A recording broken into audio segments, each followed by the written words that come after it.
bienvenue sur le podcast de Philippe Euro. On va se plonger aujourd'hui dans un sujet assez fascinant, le bois cultivé en laboratoire. Alors, vous le savez, peut-être, on parle de faire pousser du bois Oui. directement à partir de cellules végétales sans avoir besoin d'abattre des arbres. Exactement. Et on va se baser sur un article du site innovant qui parle d'une méthode révolutionnaire développée par des chercheurs du MIT.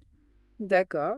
Alors, est-ce que ce bois de laboratoire pourrait vraiment être une solution à la déforestation? Oui. Quels sont les défis qui restent à relever? On va essayer de décortiquer tout ça ensemble. Avec plaisir. Qu'est-ce qui vous a le plus marqué dans cet article quand vous l'avez lu? Moi, ce qui m'a frappé, c'est que cette technologie s'inspire des cellules souches humaines. Ah oui, Les chercheurs du MIT ont découvert que les cellules de la plante zinnia, une fleur assez commune, oui, ont un potentiel similaire aux cellules souches. c'est fascinant ça. Oui. Donc, on pourrait dire qu'ils ont trouvé les cellules souches du monde végétal. En quelque sorte, oui.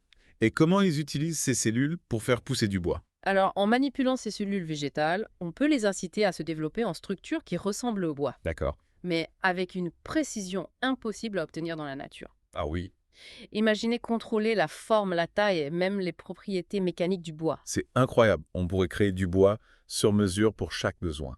Exactement. Plus besoin de s'adapter aux formes aléatoires des arbres. Et en plus, l'article mentionne que le bois cultivé en laboratoire peut pousser 2 fois plus vite que les arbres en forêt. Oui, c'est un avantage considérable. C'est un atout majeur pour répondre à la demande croissante en bois, mais du coup, ça pose la question de l'impact écologique de cette méthode. Oui, bien sûr. Est-ce que c'est vraiment une solution miracle contre la déforestation? Alors c'est une solution prometteuse, c'est certain. Non. En éliminant le besoin de couper des arbres, on préserve la biodiversité. On lutte contre l'érosion des sols et on réduit les émissions de carbone. Donc on pourrait imaginer un futur où on n'aurait plus besoin de couper des arbres pour nos besoins en bois. Oui, c'est une possibilité. Ce serait révolutionnaire. Oui, mais il faut rester prudent. Oui. Il est encore tôt pour évaluer l'impact environnemental global de cette technologie. D'accord. Il faut prendre en compte l'énergie nécessaire pour faire fonctionner les laboratoires, la gestion des déchets. Oui, c'est vrai, il faut prendre en compte l'ensemble de cycles de vie. Exactement. Mais disons que le potentiel est énorme. Et ce qui est fascinant, c'est qu'on ne parle pas seulement de construction. Non, pas du tout. L'article mentionne des applications possibles pour les meubles, les instruments de musique et même des pièces automobiles. Absolument. Imaginez un violon fabriqué à partir de bois cultivé en laboratoire avec des propriétés acoustiques uniques. Ouais. Des meubles sur mesure parfaitement adaptés à votre intérieur. C'est vraiment stimulant. On a l'impression d'être à l'aube d'une nouvelle ère pour le bois. Oui, c'est possible. Mais avant de s'emballer, il faut parler des défis à relever. Oui, bien sûr. Pour que cette technologie devienne réalité à grande échelle. Tout à fait. Le premier obstacle, c'est le coût de production. Ah oui. Cultiver du bois en laboratoire est encore très cher. Ça nécessite des équipements sophistiqués, des milieux de culture spécifiques. Donc pour l'instant, c'est une solution réservée à des applications très spécifiques. Oui, c'est un frein majeur à la commercialisation à grande échelle. D'accord. Et puis, la question de la qualité. Hmm. Le bois cultivé en laboratoire doit être aussi résistant, aussi durable que le bois naturel. Et aussi beau, j'imagine. Bien sûr, les gens sont attachés à l'aspect, à la texture du bois naturel. Tout à fait. C'est un défi de taille pour les chercheurs. Oui. Ils travaillent d'arrache-pied pour améliorer la technologie C'est quoi? et s'assurer que le bois cultivé en laboratoire réponde à toutes les exigences. Et comment est-ce que l'industrie du bois traditionnel va réagir à cette innovation? C'est une question cruciale. Oui. Intégrer une nouvelle technologie comme celle-ci ne sera pas facile. Il faudra une collaboration étroite entre les chercheurs, les industriels et les décideurs politiques.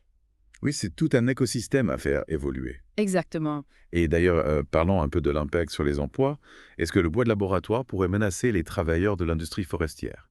C'est une préoccupation légitime. Oui. Il est essentiel d'accompagner les travailleurs du secteur dans cette transition et de leur proposer de nouvelles opportunités. On pourrait les former au métier du bois laboratoire, par exemple, Oui. ou les impliquer dans la gestion durable des forêts. C'est une transition qui devra se faire de manière responsable et inclusive. Tout à fait. En tout cas, on a l'impression que le bois de laboratoire a un potentiel énorme, mais que la route est encore longue. Oui, c'est une aventure passionnante à suivre et on ne manquera pas de vous tenir informé des dernières avancées. Parfait. Avec plaisir. Moi, ce qui me fascine, c'est de voir comment on peut s'inspirer de la nature. Oui. Pour créer des solutions innovantes, on imite la croissance des arbres, mais en l'accélérant et en la contrôlant. C'est assez bluffant en plus de nous fournir du bois. Est-ce que cette technologie pourrait nous aider à mieux comprendre la nature elle-même? Absolument. En étudiant les cellules végétales en laboratoire, on peut découvrir de nouveaux mécanismes de croissance, D'accord. de nouvelles propriétés du bois, des connaissances précieuses qui pourraient ensuite être appliquées à la sylviculture. Ah oui, intéressant. On pourrait imaginer faire pousser des arbres plus résistants aux maladies Oui, ou au changement climatique grâce à ces découvertes. exactement. C'est un cercle vertueux. La science s'inspire de la nature Oui. et en retour l'aide à évoluer. Mais allons plus loin. Hmm. Imaginons que le bois de laboratoire devienne un matériau courant. Oui. Quel impact sur nos vies? Là, on entre dans le domaine de la science-fiction.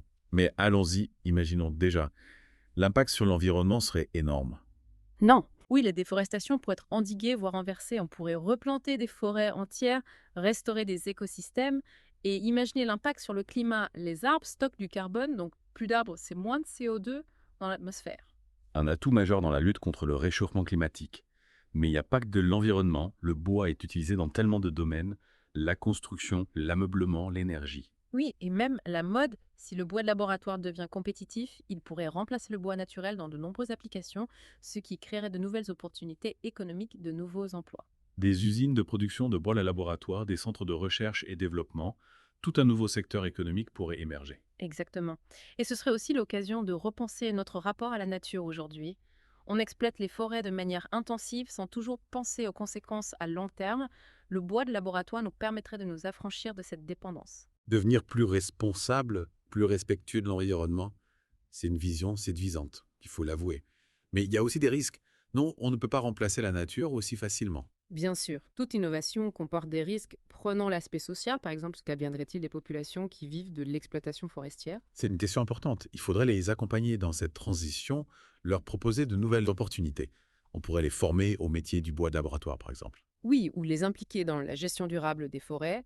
Il y a aussi la question de la biodiversité. Est-ce que le bois de laboratoire pourrait avoir un impact négatif sur les écosystèmes forestiers? Si on se focalise uniquement sur certaines espèces d'arbres, on risque de créer un déséquilibre. C'est vrai. Exactement. Il faut s'assurer que cette innovation ne crée pas de nouveaux problèmes environnementaux. Il faut être vigilant et encadrer le développement de cette technologie de manière responsable. En pesant le pour et le contre, en anticipant les conséquences potentielles. C'est la seule façon de s'assurer que cette innovation soit réellement bénéfique pour l'humanité et pour la planète. En tout cas, ce qui est sûr, c'est que cette découverte du MIT ouvre un champ des possibles incroyable. Et qu'elle nous invite à réfléchir sur notre relation à la nature, sur notre façon de consommer, de produire. C'est une réflexion essentielle pour construire un avenir plus durable. On a parlé des aspects scientifiques, économiques, environnementaux, mais il y a aussi une dimension philosophique à tout ça. Absolument. Le bois de laboratoire nous interroge sur notre place dans la nature, sur notre rapport au vivant. Est-ce que l'homme peut vraiment créer la vie ou est-ce qu'il ne fait qu'imiter, transformer ce qui existe déjà? C'est une question fascinante. On est vraiment à la frontière entre la nature et l'artifice. Oui. Et ça touche vraiment à des questions fondamentales. Est-ce que ce bois de laboratoire est une forme de vie artificielle? Ou est-ce que c'est juste une nouvelle manière d'utiliser les ressources naturelles? C'est un débat passionnant qui dépasse le cadre de la science. Ce bois de laboratoire brouille les frontières entre le naturel et l'artificiel. Et c'est ça qui le rend fascinant. Oui, c'est un miroir de nos propres contradictions. On cherche à maîtriser la nature tout en voulant la préserver. Exactement. Et c'est aussi un formidable outil de réflexion sur l'avenir qu'on veut construire, un avenir où la technologie et la nature pourraient coexister, s'enrichir mutuellement. Un avenir où l'innovation serait au service du bien commun, de la préservation de la planète. En fin de compte, c'est peut-être ça le plus important. Tout à fait. Le bois de laboratoire nous offre une opportunité unique de repenser notre relation à la nature, de trouver un meilleur équilibre entre nos besoins et la préservation de l'environnement. On arrive au terme de notre exploration et j'ai l'impression qu'on a seulement effleuré la surface du sujet. Oui. Le bois de laboratoire ouvre tellement de perspectives. C'est vrai, il reste encore beaucoup de questions à explorer, beaucoup de défis à relever, mais ce qui est certain, c'est que cette innovation nous force à réfléchir, à imaginer de nouvelles solutions pour l'avenir. Et c'est peut-être ça le plus important, le bois de laboratoire. Au-delà de ses applications concrètes, c'est une invitation à l'imagination, à la réflexion, à l'action. Alors, à vous qui nous écoutez, on vous lance un défi. Imaginez ce futur avec nous. Oui.